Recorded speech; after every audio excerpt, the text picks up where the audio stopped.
All right, and here is the platform system.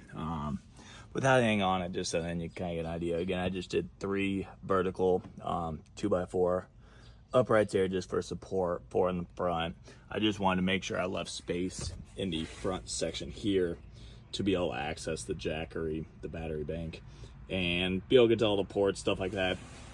We usually use the USBs just to charge our watches and phones at night and stuff like that. So, and again, the bottom, just some basic 2x4s upright, and the backside is actually just resting on top of the frame of the Jeep where the seats usually rest on the bolts.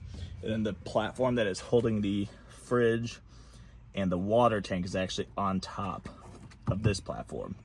So they're kind of interlocked together a little bit without it using any screws or bolts. Again, didn't move anywhere, worked out great. So hopefully this gives someone else some ideas.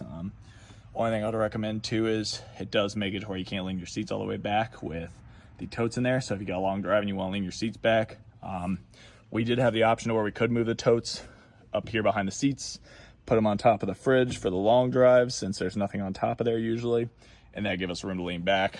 Not all the way back, I just made it some of the way because if I leaned them all the way back, this platform wouldn't go this far. It'd be like way back here. I just decided it was more important for us to have storage than to lean way back.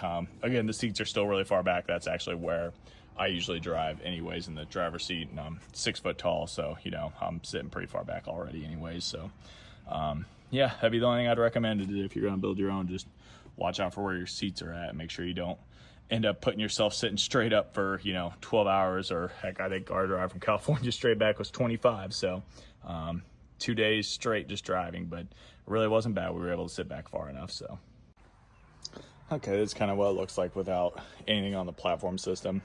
Again, these Velcro strips right here are what hold the cooler on. These right here is what holds the water tank on. And like I said, there's a storage platform underneath here I like to be able to get to, so I just kind of cut a hole in the bottom plate of this platform, and that again is where I reach through to be able to that's where the table goes, and that's how I'm able to reach down into that thing. Again, you can't fill it up too much because you gotta make sure it's flat so the table can go in there.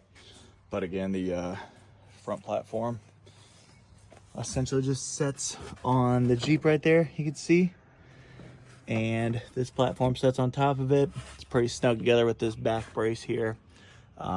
Just simple screws straight through. Again, I did not put you could do 3/4 inch plywood down right here and across, and that might save, and I really want to save you any cost, and 2x4s are so cheap, but the problem is it's going to cover all this up. So if you want to put loose stuff in here, you could do that, but I kind of wanted access to be able to everything and keep it as light as I possibly could.